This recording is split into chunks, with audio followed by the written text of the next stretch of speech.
375. Embarque imediato.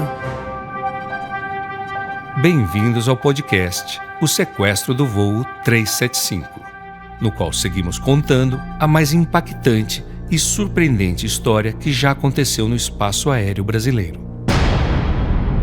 Antes de darmos continuidade, é sempre importante lembrar que o nosso propósito aqui é mais do que simplesmente contar fatos. Queremos esclarecer, questionar, ir mais a fundo nessa história. Para isso, escolhemos ouvir pesquisadores, especialistas, passageiros e testemunhas oculares. Vamos juntos revisar detalhes, ouvir depoimentos que ora se confirmam, ora se contradizem. Tudo isso para, ao final destes 6 episódios, entendermos qual das versões que já ouvimos ao longo dos últimos 35 anos é a mais real, mais verdadeira. A cada novo episódio, a cada nova informação, essa história me impressiona e emociona ainda mais. Eu tô ansiosa para o que vem a seguir. Neste terceiro episódio, vamos ampliar a perspectiva dos fatos, tanto no céu quanto em terra. Um assassinato foi cometido.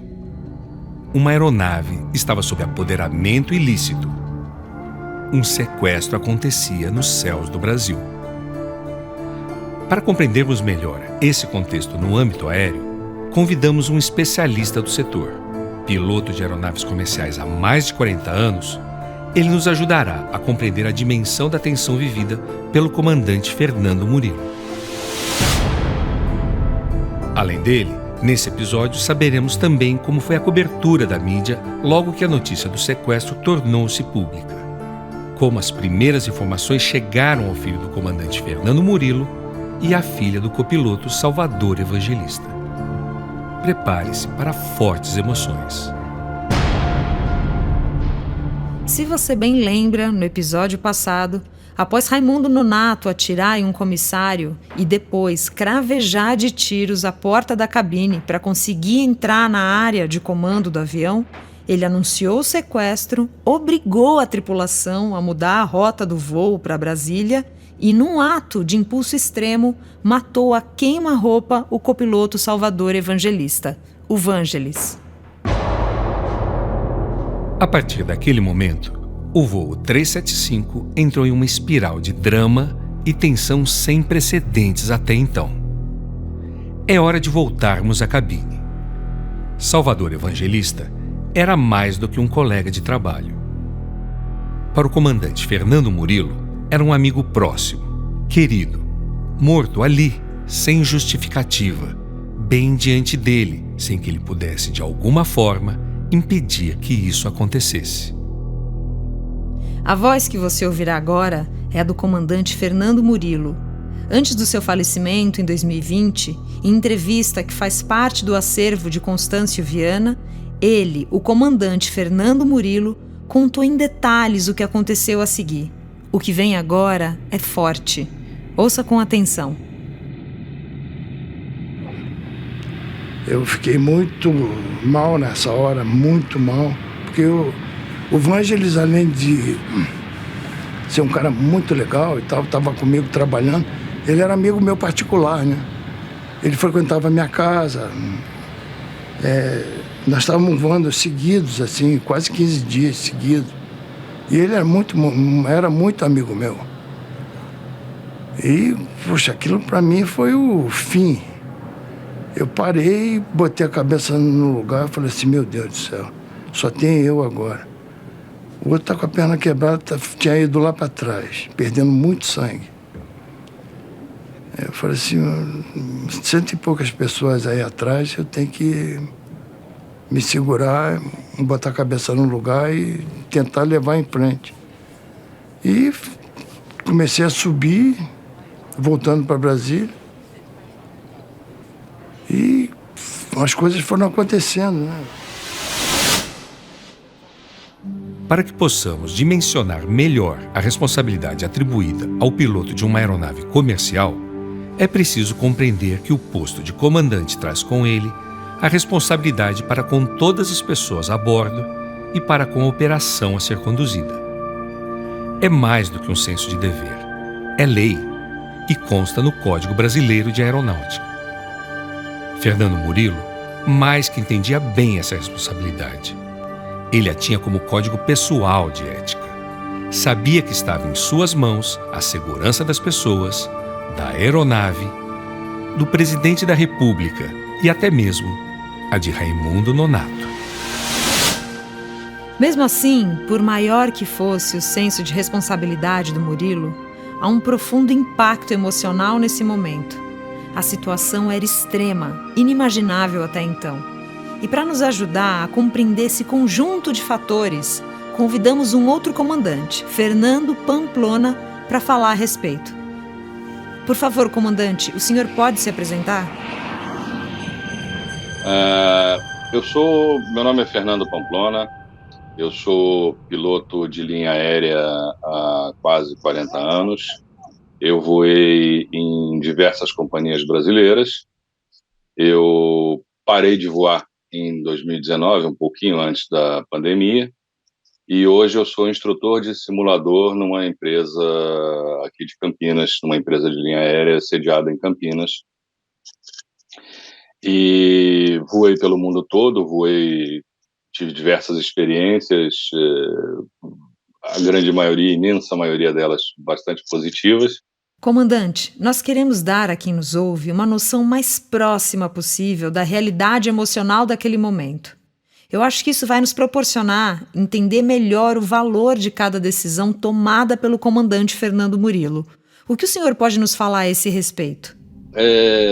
Essa situação dele ver aquele amigo dele, aquele mais do que companheiro, morto ali do lado, e só sobrando ele, essa tensão deve ter ido às alturas.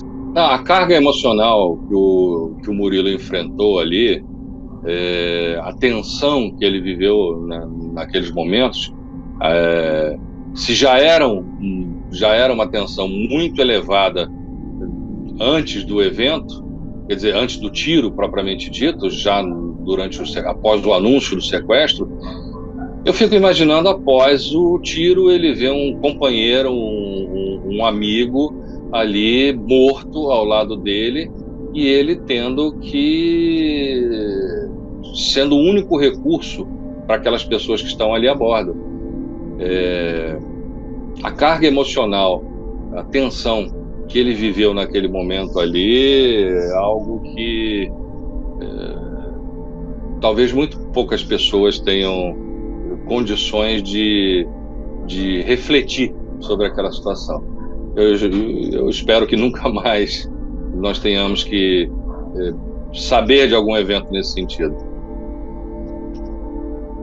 Aquele dia começou como uma quinta-feira comum para vocês, pilotos e tripulação, que estavam cruzando o céu desse nosso Brasil rotineiramente. Saber que um avião estava sendo sequestrado deve ter sido uma notícia difícil de digerir. E aí eu pergunto, a partir do momento que vocês souberam o que estava acontecendo, qual foi a reação no meio? Vocês acompanharam o desenrolar dos fatos, comandante? O senhor conhecia o Murilo? Eu não tive a oportunidade de conhecer o Murilo pessoalmente. Eu conheci apenas por causa do incidente, por causa do que aconteceu. Mas eu conheci bastante a história dele. Nessa época eu era baseado em Brasília, eu acompanhei o fato. Eu não me lembro se no dia eu estava voando ou se eu estava de folga. Eu sei que, coincidentemente, no dia seguinte, eu fiz um voo de Brasília para Goiânia, pousei em Goiânia, e a aeronave estava lá. Claro, o fato já tinha sido divulgado em todos os jornais, já tinha sido amplamente publicado, e eu tive a oportunidade de entrar no avião, de visitar pessoalmente o avião logo horas depois do evento, né? Ainda havia marcas de sangue, ou seja, o cenário ainda era o cenário que havia sido deixado ao final do evento, né? Como participante desse meio, como participante da aviação, eu tive uma impressão muito ruim, uma energia muito ruim ao entrar no avião. Afinal de contas, nós não tínhamos ainda todos os detalhes do que tinha acontecido, era algo muito recente, tinha acontecido no dia anterior, na tarde anterior. Então, tinha por volta de 24 horas do término do evento. Então, nós não tínhamos todos os detalhes, mas a impressão que nós tínhamos era muito ruim ao entrar no avião. Eu vi os buracos dos tiros que foram dados, ainda havia marcas de sangue, e a gente imaginando tudo o que se passou dentro daquele avião. Montamos uma história na cabeça, imaginando as dificuldades, o sufoco, a tensão, a ansiedade, sabendo que era um avião de linha aérea que tinha passado por aquela situação, né? A situação era repleta de agravos. Além de estar sob a mira de uma arma de fogo apontada para a sua cabeça, é importante lembrarmos que, para conseguir entrar na cabine do avião, Raimundo Nonato deu vários tiros na porta da cabine, e alguns deles atingiram o painel da aeronave, o que também passou a exigir do comandante Fernando Murilo mais atenção para garantir o controle do Boeing 737. Realmente, esse é um fato que pouco se comenta. Esses tiros no painel. Será que eles geraram algum dano técnico? Comandante Fernando, o que o senhor pode nos falar sobre isso? Os locais onde houve os tiros ali não comprometeram o funcionamento do avião, não. Foi mais sistema de navegação, de rádio, não havia. Naquele momento, o Murilo estava voando na mão, então não havia muito comprometimento dos sistemas por causa dos tiros, não. Isso não influenciou, não. Os sistemas de funcionamento básicos do avião, sistema hidráulico, pneumático, sistema de controle de voo, sistema de combustível, de motores, isso tudo não foi comprometido com os tiros. Então, deixa eu ver se eu entendi bem. Se ele estava voando utilizando o sistema manual, ainda mais 35 anos atrás, isso deve ter exigido do Fernando Murilo um desgaste maior. Diria até, talvez, de forma física também. Literalmente, ele estava levando o avião no braço. Faz sentido, comandante? Com certeza. Muito mais desgastante, muito mais imprecisa, né?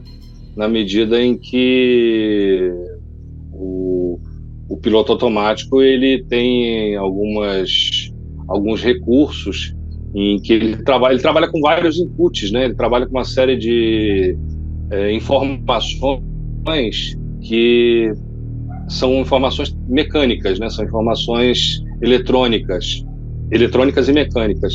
Quando a gente está pilotando manualmente, você tem o seu feeling.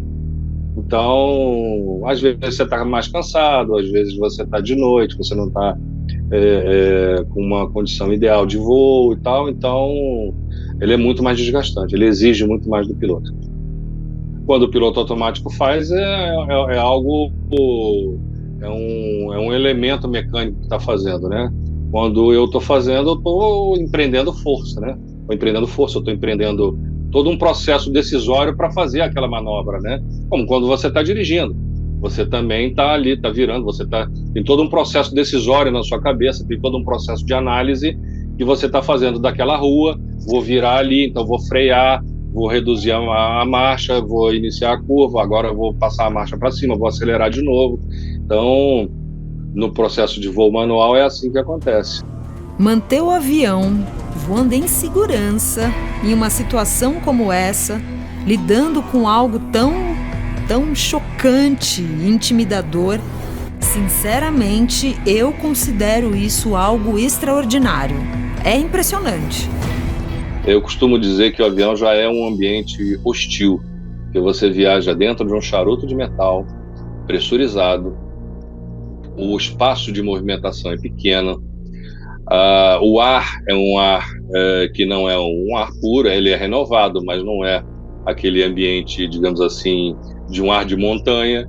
Não, eu acho que a grande surpresa foi exatamente a ver o tiro, né? Porque até a intimidação a gente fica intimidado quando está na frente de uma arma. É natural que isso aconteça, porque a arma é um instrumento intimidatório. Ela é feita para intimidar alguém, eventualmente até para tirar a vida, mas num primeiro momento, enquanto ela não atira, ela é feita para intimidar. Então era natural que acontecesse. Mas eu tenho certeza que em momento nenhum, na cabeça de nenhum dos 6 tripulantes, passou a possibilidade daquele cara fazer o disparo, principalmente contra a cabine de pilotos. Porque, afinal de contas, até então, como não havia havido esse sentimento de desprezo pela vida humana, até então o objetivo dele, em tese, seria conquistar alguma coisa.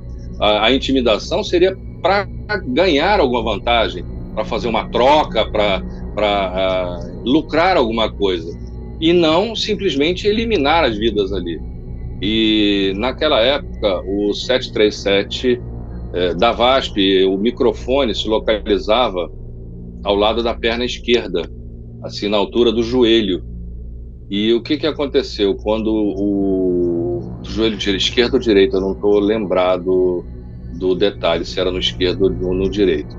Mas quando o centro de controle chamou, era natural que acontecesse um movimento muscular, porque sempre que nós ouvíamos alguma coisa, o primeiro sinal era pegar o microfone para responder. E ele foi responder com uma naturalidade incrível, não foi por nenhum tipo de reação. Ele foi pegar o microfone e aí o cara achou que ele ia pegar alguma coisa, ter uma reação, e atirou na cabeça dele. Quer dizer, naquele momento ninguém imaginava que aquilo pudesse acontecer. Ele pudesse ter aquela reação de atirar num dos pilotos. Uma coisa absurda. Enquanto a tensão seguia no ar, em terra, quando o Sindacta de Brasília soube o que estava acontecendo, precisou tomar medidas imediatas.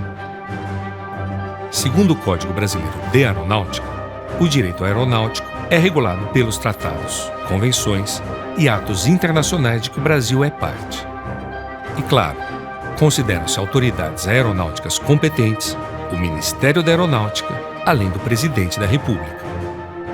Desta forma, a Força Aérea precisava seguir seu protocolo de segurança. A Polícia Federal também foi acionada e, claro, o Palácio do Planalto tornou-se ciente do fato. E sejamos honestos, sabemos também que não era do interesse do governo que, às vésperas da promulgação da nova Constituição brasileira, que ocorreria no dia 5 de outubro, ou seja, 6 dias após o sequestro, algo trágico estragasse o que é considerado o grande e positivo feito político do mandato do ex-presidente José Sarney. Em 1988, ainda não havia internet. Eram os veículos de comunicação mais tradicionais que detinham um forte poder de impacto. Assim, logo que o fato chegou à imprensa, começou a corrida por furos jornalísticos sobre o caso e seu andamento. Entretanto, como as informações eram escassas, em especial no Palácio do Planalto, a cobertura também era um desafio. É hora de ouvirmos os jornalistas. Primeiro, Constâncio Viana, que além de ser especialista no caso, na época trabalhava em uma emissora de TV. Constâncio, conta pra gente como que a informação chegou até a imprensa. Houve algum tipo de vazamento? Na verdade, não foi um vazamento. A notícia se espalhou pelos aeroportos, né? Porque quando o Sindacta contactou a torre do aeroporto de Brasília, por exemplo, para evitar qualquer decolagem, que estava aberto só para pouso, ele já sabia do que se tratava. Então, ali dentro mesmo, na torre, a coisa começou a se espalhar. E aí a imprensa soube e não teve jeito. Também teve os deslocamentos da polícia, a movimentação do aeroporto, então tudo isso foi mais fácil. Não foi bem um vazamento proposital, não foi mais uma comunicação errada. Sabe-se que, temendo as repercussões negativas que poderiam vir a ocorrer, o governo tentou manter em segredo a informação de que o sequestrador queria jogar o avião no Palácio do Planalto e matar o presidente. Havia também o fato de que o irmão do ministro Ronaldo Costa Couto estava a bordo, além de passageiros de outras nacionalidades, executivos de grandes empresas, pessoas cujas conexões poderiam gerar desdobramentos ainda mais indesejados a uma situação que, por si só, já era absurda. Com a notícia chegando à imprensa, tornou-se impossível negá-la. Restava à cúpula do governo tentar controlar o que seria dito. Ou melhor, não dito. Naquela época, Álvaro Pereira era o repórter da TV Globo sediado em Brasília, que cobria as notícias relacionadas ao Congresso Nacional e ao Palácio do Planalto. É ele quem vai nos contar agora como foram os bastidores da busca por informações junto ao governo. Álvaro, por favor, você pode nos contar como foi aquele dia? Eu fui deslocado meio assim, repentinamente para o Palácio naquele momento para dar uma posição ali em relação ao presidente Sarney, aquela coisa toda. Não havia ainda a internet como existe hoje, mas eu me lembro que a Globo tinha uma audiência enorme, né? A Globo tinha, o Jornal Nacional dava audiência assim, de 60% a 70%, né, comparada à audiência de hoje. Então, eu entrava praticamente todos os dias com informações importantes, seja do Congresso, seja do Palácio do Planalto, seja do Poder Judiciário. Então, era uma audiência muito grande. Aquele dia foi um dia de cão em Brasília, né, porque foi um fato totalmente inesperado e que mudou o eixo, né, da pauta jornalística. Né? Pela primeira vez, a gente foi deslocado dos fatos relevantes que estavam acontecendo no Congresso para cobrir esse episódio. E as informações iam chegando assim em doses homeopáticas, né? E apenas inicialmente se tinha essa informação de que o avião havia sido sequestrado e que o sequestrador queria jogá-lo contra o Palácio do Planalto em Brasília. Havia uma coincidência aí também interessante, que o sequestrador era maranhense, né? Assim como o presidente José Sarney. Eu percebi, como repórter político ali no Congresso, acompanhando o dia a dia naquele momento, que esse fato, de alguma forma, gerava um certo constrangimento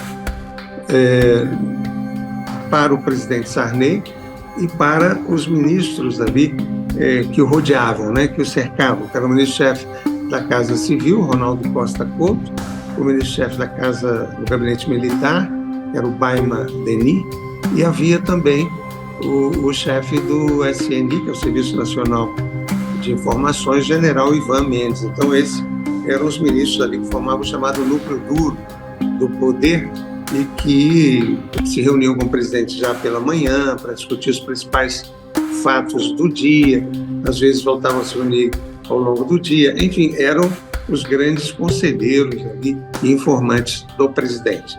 Naquele dia, o presidente José Sarney foi informado sobre o sequestro por meio do general Ivan Mendes, né, que era o comandante do SNI. Certamente o SNI foi o primeiro órgão a ser informado, ainda reservadamente, sigilosamente, sobre o sequestro. E o presidente Sarney, que sempre teve uma atuação muito discreta, ele foi discretíssimo nesse dia. Ele praticamente não apareceu em público, né? Ele ficou ali reservado. Ele foi informado no final da manhã sobre o sequestro, depois foi almoçar no Palácio Alvorada e só voltou a se contactar novamente mais para o final da tarde, mas é claro que ele estava acompanhando todo o processo com muito interesse e muito estresse também, muita tensão. Então foi um dia muito estressante em Brasília e no Palácio do Planalto.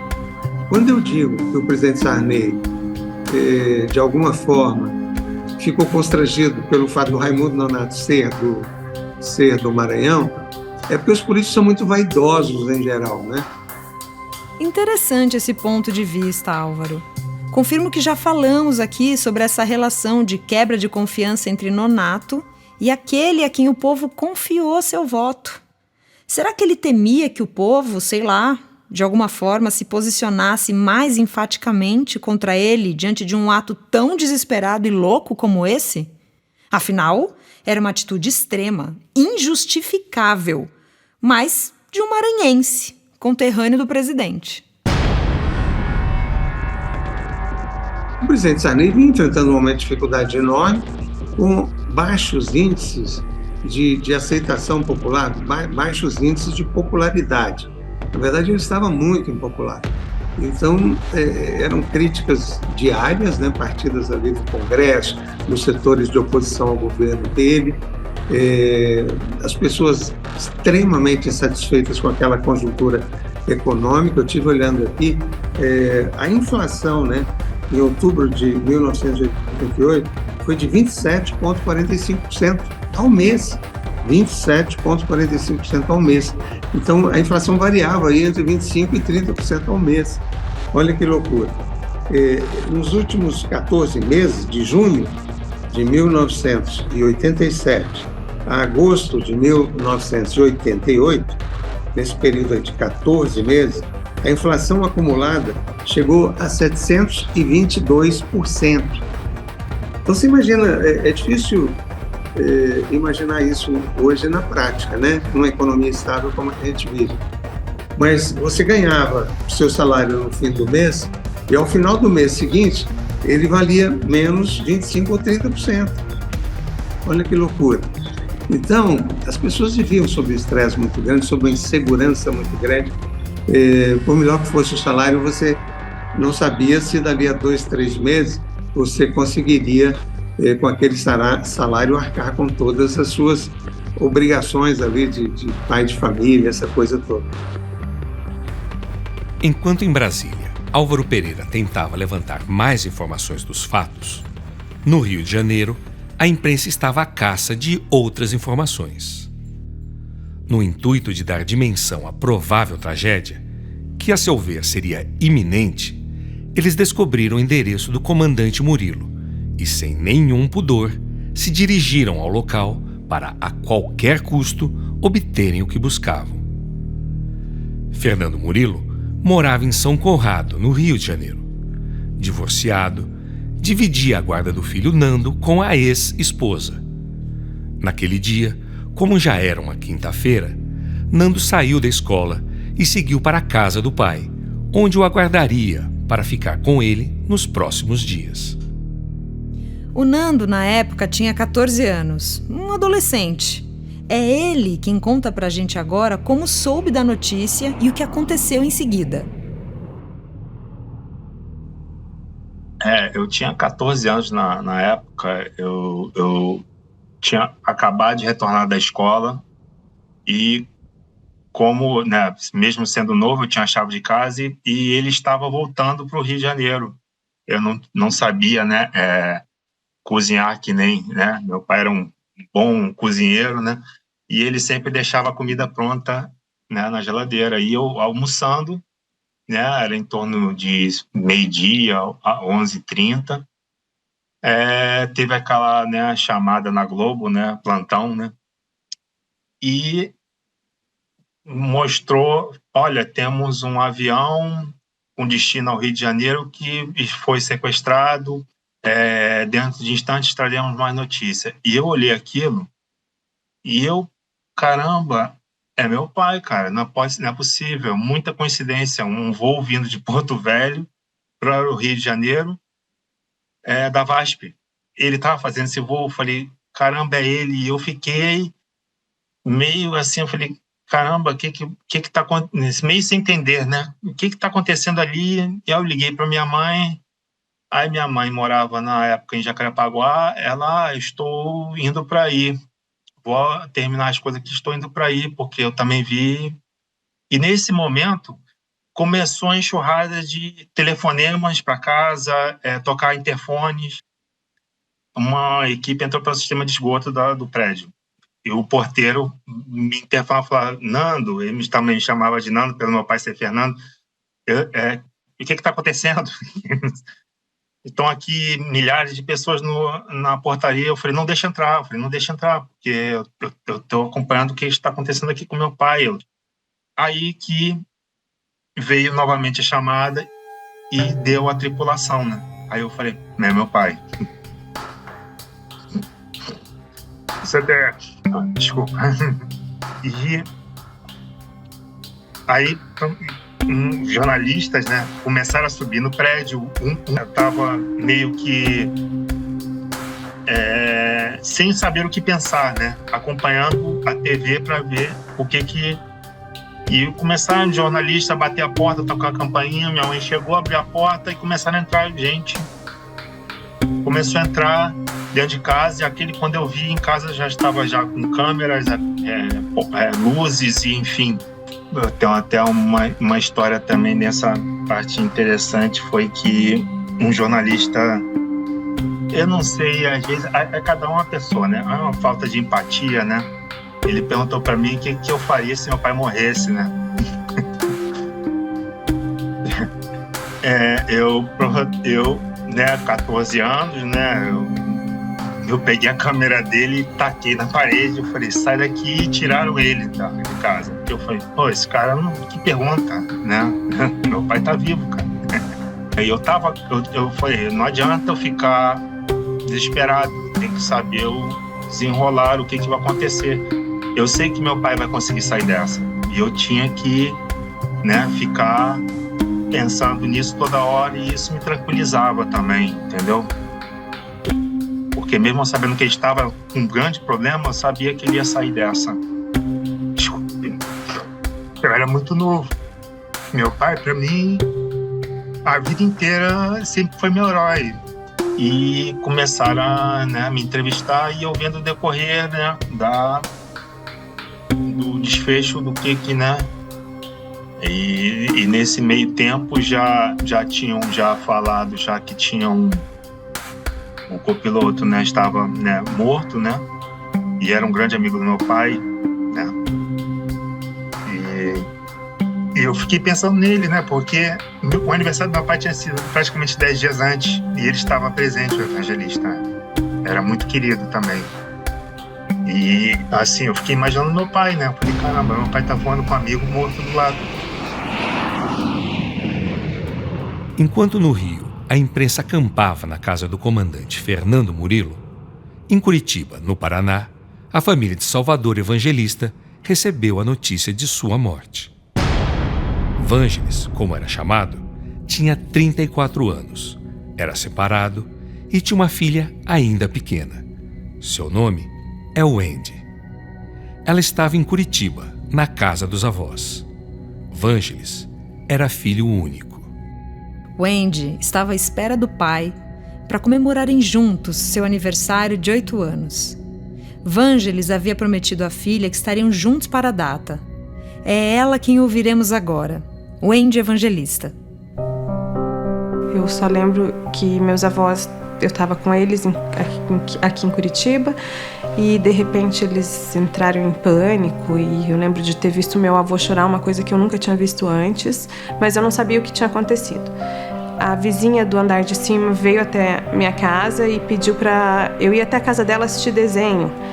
E eu achei muito estranho, porque minha avó não gostava que eu fosse na casa dos vizinhos, e eu passei a tarde inteira lá e ninguém foi me ver, ninguém foi falar comigo, então eu sabia que tinha alguma coisa acontecendo, mas não sabia o quê.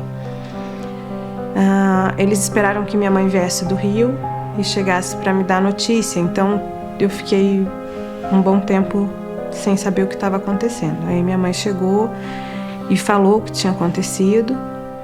Os dias depois, 5 dias depois que ele morreu, foi meu aniversário de 8 anos, e eu não me lembro assim nem de como foi. Eu sei que eu fiquei algum tempo sem ir para a escola, sem querer ver os amigos, sem querer ver ninguém, na verdade, e meus avós respeitaram esse período. Depois, voltando, foi uma parte bem difícil, que você chega na escola e todo mundo quer saber, criança é muito curiosa, eles perguntavam e queriam saber o que tinha acontecido, como tinha acontecido. Teve muita imprensa e acho que, como criança, eles achavam mais interessante essa parte, acabavam explorando. Então, foi um período bem complicado. Vale ressaltar que Wendy até então era uma menina apaixonada por voar com seu pai. Suas melhores lembranças com ele são das viagens juntos e de como a vida ao seu lado era uma deliciosa aventura. Tudo isso a impactou de tal forma que ela, inclusive, a partir daí, passou a ter pânico de voar. Entrar num avião tornou-se impensável. Adulta, Wendy entendeu que precisava lidar com isso de forma a valorizar o ato que seu pai tanto amava: voar. Decidida a enfrentar seu medo, ela não apenas procurou tratamento, mas formou-se em psicologia.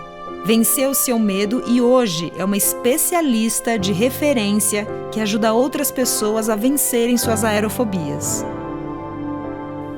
Eu tinha tanta memória boa dentro do avião e depois eu simplesmente achei que aquele não era mais o meu lugar e aquele era um lugar, inclusive, de desconforto. E eu não me lembro de ter voado muitas vezes depois da morte do meu pai. E as minhas memórias afetivas reforçaram aquela fuga.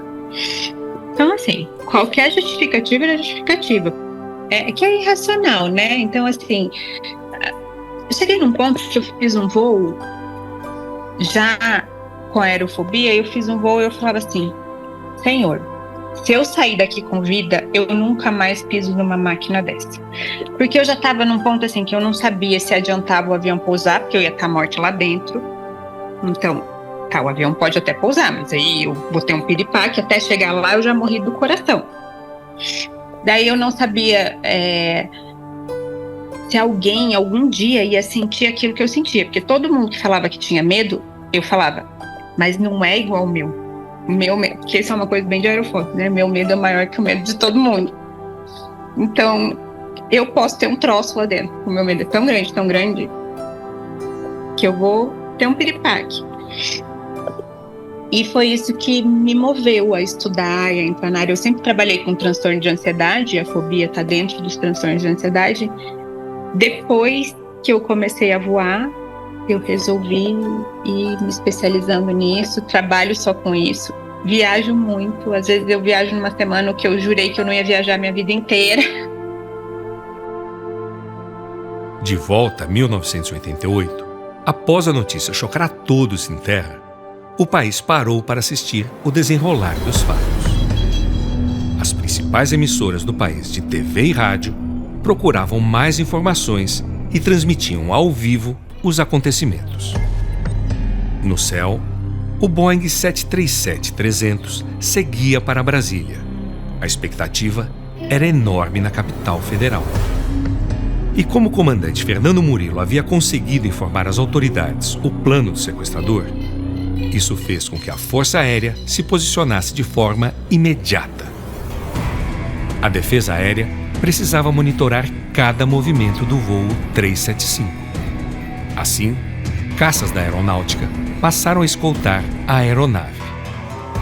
Em uma situação como essa, é parte do protocolo que uma aeronave militar faça esse acompanhamento dentro do espaço aéreo sob sua tutela. Entretanto, para os civis que estavam a bordo, a chegada de um caça Mirage 3 ao lado do voo 375 trouxe ainda mais tensão para quem estava a bordo.